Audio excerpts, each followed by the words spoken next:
Hello friends, welcome to my YouTube channel. In this video you will learn how to use XLOOKUP. So if you want to learn how to use XLOOKUP, this video will show you how to do it.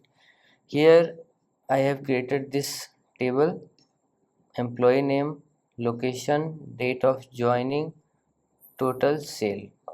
And I have also created this table where if I change employee name, you will see, if I change any employee name, you will see their location, date of join, and total sale automatically appear. So how to do it? I did it with the help of XLOOKUP. So I will show you how to do it with the help of XLOOKUP. First I will remove the formula here, and then this drop down list which I have created, I will remove this also. Clear all, apply. Then what will we do first? We just create a drop down list of the employee here.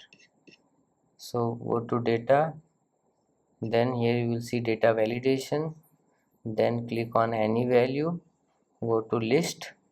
Now insert value, so we will insert the employee name value here, click on apply. Okay, now I am going to just choose this name. Okay, now here you will see location option. So here we are going to use XLOOKUP function. Okay, now first thing it will ask, you will see lookup value. So what will be the lookup value? This employee name, this will be the lookup value. Then comma, now it will ask for lookup array. So lookup array will be employee names list, comma, now it will ask for return array.